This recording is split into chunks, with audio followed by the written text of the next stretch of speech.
ಅಷ್ಟಮಿ ಅಂದರೆ ಬಹಳ ವಿಶೇಷತೆ ಇರುತ್ತೆ.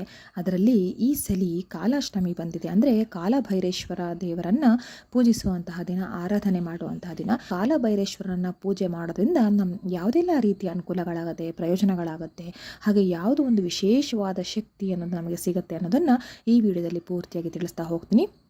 ವಿಡಿಯೋನ ಎಲ್ಲೂ ಸ್ಕಿಪ್ ಮಾಡದೆ ಕೊನೆ ತನಕ ಪೂರ್ತಿಯಾಗಿ ನೋಡ್ತಾ ಹೋಗಿ. ಹಾಗೆ ಈ ವಿಡಿಯೋ ನಿಮಗೆ ಇಷ್ಟ ಆಯಿತು ಅಂತ ಹೇಳಿದರೆ ದಯವಿಟ್ಟು ನನ್ನ ಯೂಟ್ಯೂಬ್ ಚಾನಲ್ ಸಬ್ಸ್ಕ್ರೈಬ್ ಮಾಡ್ಕೊಳ್ಳಿ, ವಿಡಿಯೋಗೆ ಒಂದು ಲೈಕ್ ಕೊಡೋದನ್ನು ಮರಿಬೇಡಿ. ಹಾಗೆ ಈ ಒಂದು ಮಾಹಿತಿ ನಿಮ್ಮ ಫ್ರೆಂಡ್ಸ್ ಆ್ಯಂಡ್ ಫ್ಯಾಮಿಲಿಯೊಟ್ಟಿಗೆ ಶೇರ್ ಮಾಡಿ. ಮೊದಲಿಗೆ ಅಷ್ಟಮಿ ತಿಥಿ ಯಾವಾಗ ಶುರುವಾಗಿ ಯಾವಾಗ ಕೊನೆಗೊಳ್ಳುತ್ತೆ ಅನ್ನೋದನ್ನು ನೋಡೋಣ. ಹಾಗೆ ಪೂಜೆ ಮಾಡೋದಕ್ಕೆ ಒಳ್ಳೆಯ ಸಮಯ ಯಾವುದು ಅನ್ನೋದನ್ನು ನೋಡೋಣ. ಪ್ರತಿ ತಿಂಗಳ ಕೃಷ್ಣ ಪಕ್ಷದಲ್ಲಿ ಅಷ್ಟಮಿಯ ತಿಥಿಯ ದಿನ ಕಾಲಾಷ್ಟಮಿ ಅನ್ನೋದು ಬರುತ್ತೆ. ಅದರಲ್ಲಿ ಕೆಲವು ಸತಿ ವಿಶೇಷವಾಗಿರುತ್ತೆ. ಈ ಸತಿ ಬಹಳ ವಿಶೇಷವಾಗಿ ಬಂದಿರತಕ್ಕಂಥದ್ದು ಈ ಒಂದು ಕಾಲಾಷ್ಟಮಿ. ಈ ಒಂದು ಅಷ್ಟಮಿ ತಿಥಿ ಎಂದು ಶುರುವಾಗಿ ಎಂದು ಕೊನೆಗೊಳ್ಳುತ್ತೆ ಅಂತ ನೋಡಿದ್ರೆ, ಅಷ್ಟಮಿ ತಿಥಿ ಇಂದು ಅಂದರೆ ಜುಲೈ 6ನೇ ತಾರೀಕು ಶುರುವಾಗಿದೆ. ಮಧ್ಯಾಹ್ನ 1:24 ಶುರುವಾಗಿದೆ. ಇದು ಕೊನೆಗೊಳ್ಳುವಂಥದ್ದು ಅಂದರೆ ಅಷ್ಟಮಿ ತಿಥಿ ಕೊನೆಗೊಳ್ಳುವಂಥದ್ದು ನಾಳೆ ಅಂದರೆ ಜುಲೈ 7ನೇ ತಾರೀಕು ಮಧ್ಯಾಹ್ನ 12:21 ಕೊನೆಗೊಳ್ಳುತ್ತೆ. ಹಾಗಾದರೆ ನಾವು ಕಾಲಾಷ್ಟಮಿಯನ್ನು ಯಾವ ದಿನ ಆಚರಣೆಯನ್ನು ಮಾಡಬೇಕು, ಕಾಲಭೈರೇಶ್ವರನನ್ನು ಎಂದು ಪೂಜಿಸಬೇಕು ಅಂತ ನೋಡೋದಾದರೆ, ನಾಳೆ ಅಂದರೆ ಜುಲೈ 7ನೇ ತಾರೀಕು ನಾವು ಈ ಒಂದು ಕಾಲಾಷ್ಟಮಿಯನ್ನು ಆಚರಣೆ ಮಾಡಬೇಕಾಗತ್ತೆ. ಜುಲೈ 7ನೇ ತಾರೀಕು ಅಂತಂದರೆ ಮಂಗಳವಾರದ ದಿನ, ಅಂದರೆ ನಾಳೆಯ ದಿನ ಬರುತ್ತೆ. ನಾಳೆ ನಾವು ಕಾಲಾಷ್ಟಮಿಯನ್ನು ಆಚರಣೆ ಮಾಡಬೇಕಾಗತ್ತೆ. ಯಾಕೆ ನಾಳೆ ಇವತ್ತು ಮಧ್ಯಾಹ್ನ ಶುರುವಾಗಿದ್ರು ಅಂತ ಕೇಳೋದಾದರೆ, ನನ್ನ ವಿಡಿಯೋ ನೋಡೋ ಪ್ರತಿಯೊಬ್ಬರಿಗೂ ಕೂಡ ಗೊತ್ತಿರುತ್ತೆ ಸೂರ್ಯೋದಯದ ತಿಥಿ ಯಾವಾಗಿರುತ್ತೆ ಅಂದು ನಾವು ಆ ಒಂದು ವ್ರತ ಕಥೆಗಳ ಆಚರಣೆಯನ್ನು ಮಾಡಬೇಕು ಅಂತ ನಾನು ಸಾಮಾನ್ಯವಾಗಿ ಎಲ್ಲ ವಿಡಿಯೋದಲ್ಲೂ ಹೇಳಿರ್ತೀನಿ. ಹಾಗೆ ನಮಗೆ ಇವತ್ತು ಸೂರ್ಯೋದಯಕ್ಕೆ ಅದು ಸಿಕ್ಕಿಲ್ಲ, ಯಾಕಂದರೆ ಇವತ್ತು ಮಧ್ಯಾಹ್ನದ ಮೇಲೆ ಶುರುವಾಗಿರೋದ್ರಿಂದ ಅಷ್ಟಮಿ ತಿಥಿ ಇವತ್ತು ಸೂರ್ಯೋದಯಕ್ಕೆ ಸಿಕ್ಕಿಲ್ಲ. ನಾಳೆ ಬೆಳಗಿನ ಸೂರ್ಯೋದಯಕ್ಕೆ ಸಿಕ್ಕಿದೆ. ನಾಳೆ ಎಷ್ಟು ಬೇಗ ಅಷ್ಟಮಿ ತಿಥಿ ಮುಗಿದ್ರೂ ಕೂಡ ನಾಳೆ ಪೂರ್ತಿ ದಿನಕ್ಕೆ ಕಾಲಾಷ್ಟಮಿ ಅಂತಲೇ ಹೇಳಲಾಗುತ್ತೆ, ಯಾಕಂದರೆ ನಾಳೆ ಬೆಳಗಿನ ಸೂರ್ಯೋದಯಕ್ಕೆ ಈ ಒಂದು ಅಷ್ಟಮಿ ತಿಥಿ ನಮಗೆ ಸಿಕ್ಕಿರುತ್ತೆ. ಇನ್ನು ಈ ಒಂದು ಕಾಲಭೈರೇಶ್ವರನ ಪೂಜೆ ಮಾಡೋದಕ್ಕೆ ಶುಭ ಸಮಯ ಯಾವುದು ಅಂತ ಹೇಳಿದ್ರೆ, ನಾಳೆ ಬೆಳಗ್ಗೆ ಸೂರ್ಯೋದಯ ಆದ ನಂತರ, ಸೂರ್ಯೋದಯಕ್ಕೆ ಮುಂಚೆ ಪೂಜೆ ಮಾಡಿದ್ರೆ ಇನ್ನೂ ಒಳ್ಳೆಯದು, ಎಲ್ರಿಗೂ ಆಗೋದಿಲ್ಲ. ಹಾಗಾಗಿ ಸೂರ್ಯ ಉದಯ ಆದ ನಂತರ 5:15 ಮೇಲೆ ಹಾಗೆ 7:15 ಒಳಗಡೆಗೆ ನೀವು ಕಾಲಭೈರೇಶ್ವರನ ಪೂಜೆಯನ್ನು ಮಾಡಿದ್ರೆ ತುಂಬ ಅಂದರೆ ತುಂಬ ಒಳ್ಳೆಯದು. ಮನೆಯ ಗೃಹಿಣಿ ಆದರೆ ಆ ಸಮಯದಲ್ಲಿ ಪೂಜೆ ಮಾಡೋಕ್ಕಾಗಲ್ಲ ಅನ್ನೋರು ಆ ಕೊನೆ ಪಕ್ಷ ನೀವು 8:15 ಹಿಡಿದು 10:15 ಒಳಗಡೆಗೆ ಈ ಒಂದು ಕಾಲಭೈರೇಶ್ವರ ದೇವರ ಪೂಜೆಯನ್ನು ಮಾಡಬೇಕಾಗತ್ತೆ. ಇಲ್ಲ ಅಂತಂದರೆ ಸಂಜೆ ಕೂಡ ಪೂಜೆಯನ್ನು ಮಾಡೋ ಅವಕಾಶವಿದೆ, ಅದನ್ನು ಕೂಡ ನಾನು ಹೇಳ್ತೀನಿ. ನೀವು ಕಾಲಭೈರೇಶ್ವರ ದೇವರ ಒಕ್ಕಲು ಆಗಿದ್ದರೆ, ಅಂದರೆ ಕಾಲಭೈರೇಶ್ವರ ದೇವರು ಯಾರ ಮನೆ ದೇವರಾಗಿರುತ್ತಲ್ವ ಅವರು ವಿಶೇಷವಾಗಿ ಪೂಜೆ ಮಾಡೋದ್ರಿಂದ ಎಲ್ಲರೂ ಸಾಮಾನ್ಯ ಜನರು ಮಾಡೋದಕ್ಕಿಂತ ಇನ್ನೂ ಹೆಚ್ಚಿನ ವಿಶೇಷ ಫಲಗಳನ್ನು ಅವರು ಪಡ್ಕೊಳ್ತಾರೆ ಅಂತ ಹೇಳಲಾಗುತ್ತೆ. ಮುಖ್ಯವಾಗಿ ಕಾಲಭೈರೇಶ್ವರನನ್ನು ಪೂಜೆ ಮಾಡೋದ್ರಿಂದ ಏನು ನಮಗೆ ಒಂದು ಒಳ್ಳೆಯದು ಅಂತ ಹೇಳಿದ್ರೆ, ಈಗ ನೀವು ಯಾವುದೇ ಒಂದು ಕೆಲಸ ಕಾರ್ಯ ಮಾಡಬೇಕಾದ್ರೆ ಮೊದಲನೇದಾಗಿ ನಿಮ್ಗೆ ಅದರಲ್ಲಿ ಆಸಕ್ತಿ ಇರಬೇಕು, ಹಾಗೆ ಆ ಒಂದು ಕೆಲಸ ನಿಮಗೆ ಯೋಗ್ಯತೆ ಇರಬೇಕು, ತಗೊಳ್ಳೋದಕ್ಕೆ ಮಾಡೋದಕ್ಕೆ ಎಲ್ಲವೂ ಕೂಡ.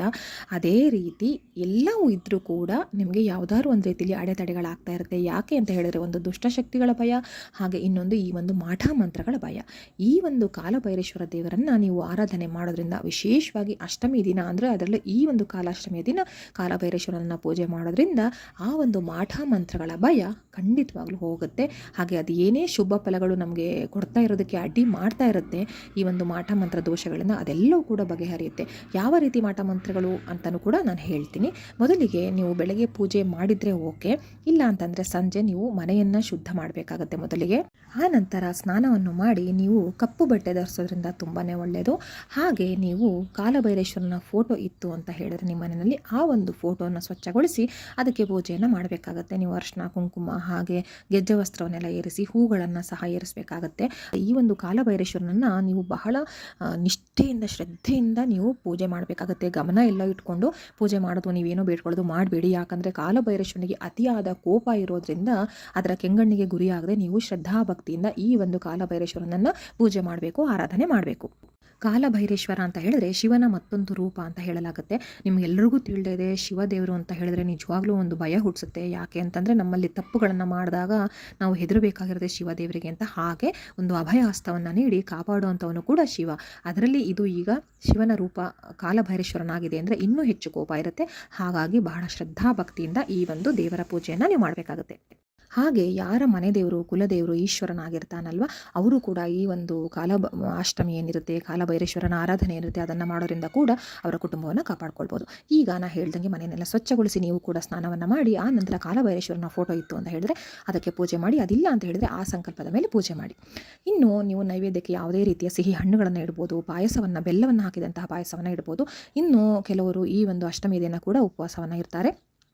ಹಾಗೆ ಆಗದೇ ಇರುವಂಥವರು ಕೇವಲ ನೀವು ಬರೀ ಸಸ್ಯಾಹಾರಗಳನ್ನು ಸೇವಿಸ್ಕೊಂಡಿದ್ರೆ ತುಂಬ ಒಳ್ಳೆಯದು. ಮಾಂಸಾಹಾರ ಆಗಲಿ ಮದ್ಯವನ್ನಾಗಲಿ ಖಂಡಿತ ಸೇವಿಸಿ. ಹಾಗೆ ಹೊರಬದಿಯಲ್ಲಿ ಹೋಗಿ ಹೊರಗಡೆ ಯಾರಾದರೂ ಅಡುಗೆ ಮಾಡಿರ್ತಾರಲ್ವ ಹೋಟೆಲ್ಲು ಅಲ್ಲಿ ಇಲ್ಲಿ ಆ ರೀತಿ ಊಟ ಮಾಡೋದನ್ನು ಖಂಡಿತ ತಪ್ಪಿಸ್ಬೇಕಾಗುತ್ತೆ. ಶುದ್ಧವಾಗಿರಿ, ಆದಷ್ಟು ಶುದ್ಧವಾಗಿರಿ, ಒಳ್ಳೆ ಮಾತುಗಳನ್ನು ಆಡಿ ಒಳ್ಳೆಯ ಯೋಚನೆಗಳನ್ನು ಮಾಡಿ. ಆ ನಂತರ ನೀವು ಪೂಜೆಯಲ್ಲಿ ಸಂಕಲ್ಪವನ್ನು ಮಾಡ್ಕೊಳ್ಬೇಕಾಗುತ್ತೆ. ಏನು ಅಂತ ಹೇಳಿದ್ರೆ ಹೇಗೆ ಅಂತ ನಿಮ್ಗೆ ಆಲ್ರೆಡಿ ತುಂಬ ವಿಡಿಯೋದಲ್ಲಿ ಹೇಳಿದ್ದೀನಿ, ಈಗಲೂ ಕೂಡ ಹೇಳ್ತೀನಿ. ಬಲದಲ್ಲಿ ಸ್ವಲ್ಪ ಅಕ್ಷತೆಯನ್ನು ತಗೊಳ್ಳಿ, ಅಂದರೆ ಮಂತ್ರಾಕ್ಷತೆ ಏನು ಇಟ್ಕೊಂಡಿರ್ತೀರಲ್ಲ ಮನೇಲಿ ಅದನ್ನು ತಗೊಳ್ಳಿ. ಅದ್ರ ಜೊತೆಗೆ ಒಂದು ಹೂವನ್ನು ತಗೊಂಡು ನಿಮಗೆ ಏನು ಕಷ್ಟ ಇದೆ, ಮುಖ್ಯವಾಗಿ ನಾ ಹೇಳಿದ್ದು ಕಾಲಭೈರೇಶ್ವರನ ಆರಾಧನೆ ಯಾವಾಗ ಮಾಡಬೇಕು ಅಂತ ಹೇಳಿದ್ರೆ ಯಾವಾಗಲೂ ಮಾಡಬಹುದು, ಏನೇ ಸಂಕಷ್ಟ ಇದ್ದರೂ ಕೂಡ. ಆದರೂ ವಿಶೇಷವಾಗಿ ನಿಮ್ಮ ಮನಸ್ಸಿಗೆ ಒಂದು ಅನ್ನಿಸ್ತಾ ಇರುತ್ತೆ, ಮಾಠ ಮಂತ್ರ ಮಾಡಿದ್ದಾರೆ, ಏನೋ ಒಂದು ತಡೆ ಹಿಡಿತಾ ಇದೆ, ನಮಗೆ ಮುಂದುವರಿಯೋಕೆ ಆಗ್ತಾ ಇಲ್ಲ. ನೀವಾಗಿರ್ಬೋದು, ನಿಮ್ಮ ಮಕ್ಕಳಿಗಾಗಿರ್ಬೋದು, ನಿಮ್ಮ ಗಂಡ ಹೆಂಡತಿ ಅತ್ತೆ ಮಾವ ಅಪ್ಪ ಅಮ್ಮ ಯಾರಿಗೇ ಆಗಿರ್ಬೋದು, ಯಾವುದೋ ಒಂದು ರೀತಿಯಲ್ಲಿ ತಡೆ ಹಿಡಿತಾ ಇರುತ್ತೆ.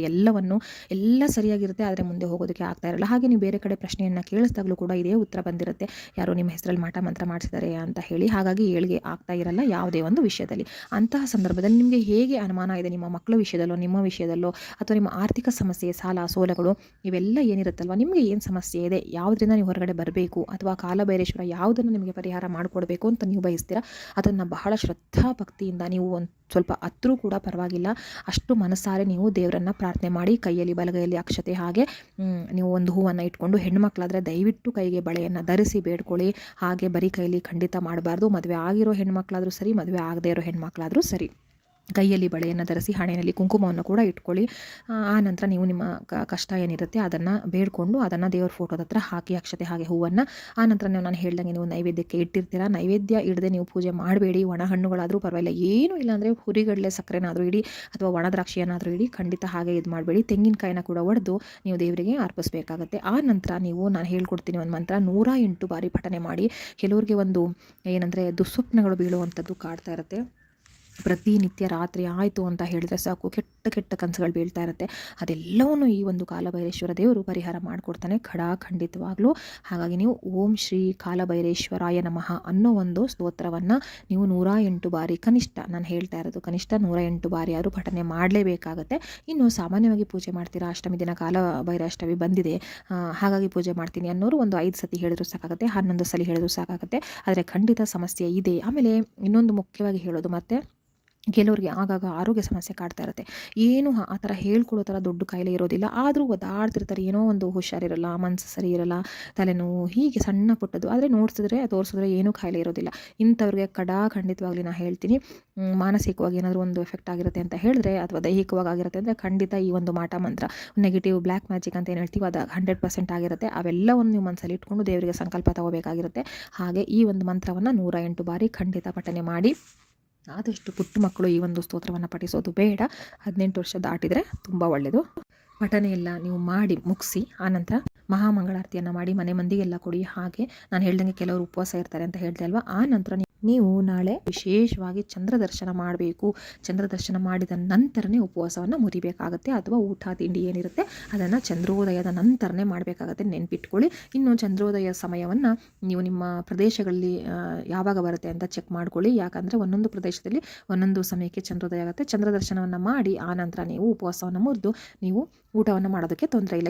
ಈ ಒಂದು ಪೂಜೆಯನ್ನು ಮಾಡೋದ್ರಿಂದ ವಿಶೇಷವಾಗಿ ನಮಗೆ ಏನು ಶಕ್ತಿ ದೊರೆಯುತ್ತೆ ಅಂದರೆ ನಮ್ಮ ದೇಹಕ್ಕೆ ಒಂದು ಶಕ್ತಿ ಬರುತ್ತೆ, ಒಂದು ಪ್ರೊಟೆಕ್ಷನ್ ಅಂತ ಬರುತ್ತೆ. ಯಾವುದೇ ಒಂದು ಕೆಟ್ಟ ಎನರ್ಜೀಸ್ ಇದ್ರೂ ಕೂಡ ನಮ್ಮ ಬಳಿ ಹತ್ತಿರ ಬರೋದಿಲ್ಲ. ಆ ರೀತಿ ಒಂದು ನಮಗೆ ಗೊತ್ತಿಲ್ದಂಗೆ ಆ ಒಂದು ಕಾಲಭೈರೇಶ್ವರ ನಮಗೆ ನೀಡ್ತಾನೆ. ಹಾಗಾಗಿ ನಾಳೆ ಸಂಜೆ ಒಂದು ಕಾಲಭೈರೇಶ್ವರ ದೇವರನ್ನು ಎಲ್ಲರೂ ಕೂಡ ಆರಾಧಿಸಿ ಪೂಜೆ ಮಾಡಿ, ಹಾಗೆ ಆ ಪ್ರಸಾದವನ್ನು ದೇವರಿಗೆ ನೈವೇದ್ಯ ಇಟ್ಟಂತಹ ಒಂದು ಪದಾರ್ಥಗಳಿಂದ ನೀವು ಸ್ವೀಕರಿಸಿ ಪ್ರಸಾದವನ್ನು. ಎಲ್ರಿಗೂ ಕೂಡ ಒಳ್ಳೆಯದಾಗಲಿ. ಧನ್ಯವಾದಗಳು.